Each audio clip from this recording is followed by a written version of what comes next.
Alright, hey, welcome back. Now I'm going to be talking about the chain rule and the implicit differentiation.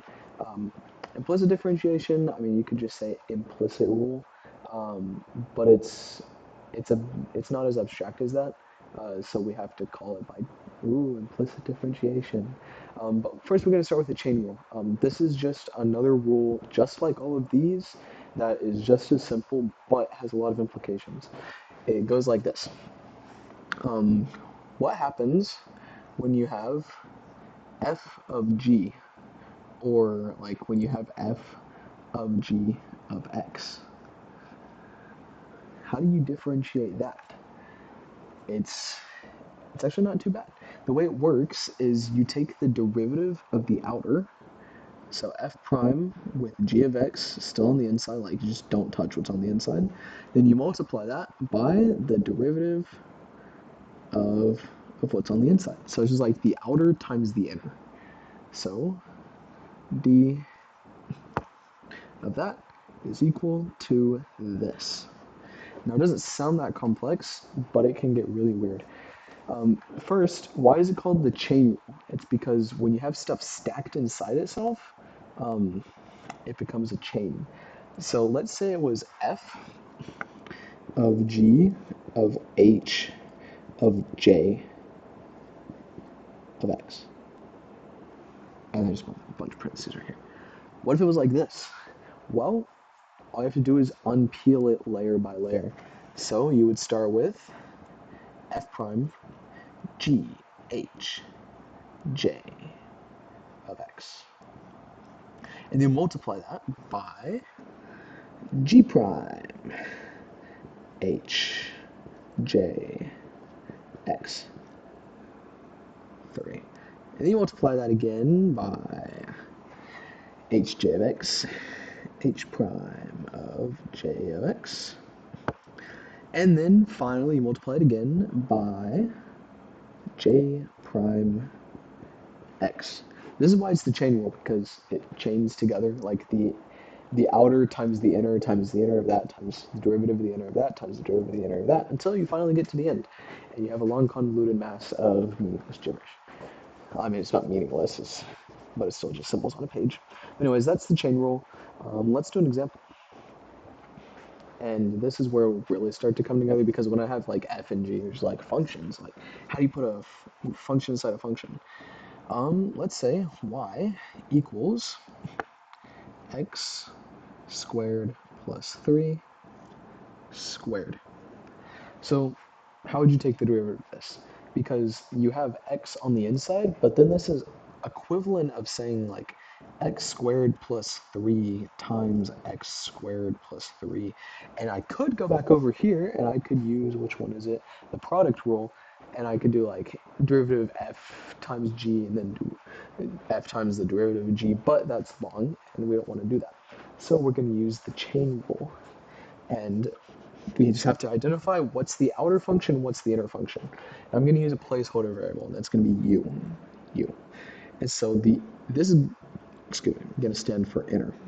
So the way this works is I can substitute y equals u squared, where u is equal to x squared plus 3. That's the same as this. Like, if I just put x squared plus 3 on the inside, it's going to come out to be that. And so I know that u is my inner. That's my inner. So the way chain rule works, I take the derivative of the outer, which is going to be y equals 2u, and then I'm going to multiply that by the derivative of the inner, u derivative of u. Now I can substitute u back in. Y is, or the derivative of y is 2 times u, so 2x squared plus 6. 2x squared plus 6 times, where'd it go? Times u, just the derivative of u, which is going to be 3 becomes 0, and 2x times 2x. Simple as that. That's a good use of the chain rule. And so we went from something relatively complex, and we just took the derivative of the outer and then derivative of the inner. Okay, so now I'm just gonna like this. Now we're going to get on to implicit differentiation. Now, implicit differentiation is essentially another application of the chain rule, but it's a little more obtuse about where it is. I'm going to write this down over here. So, an implicit function, I'm not writing about this, I'm just writing a rule. Uh, Implicit function is when y is not alone. When, if you wanted it to be a correct Cartesian equation or an explicit function, you would have to solve for y to get it alone. But I mean, like the standard form with quadratics, that's an implicit function. It's implying that y is the is the dependent variable, even though when you look at it, it doesn't essentially say that. It's implicit, as I say. Write this down, which is going to be f prime times g. Okay, here we go. Now, the chain rule, the implicit differentiation.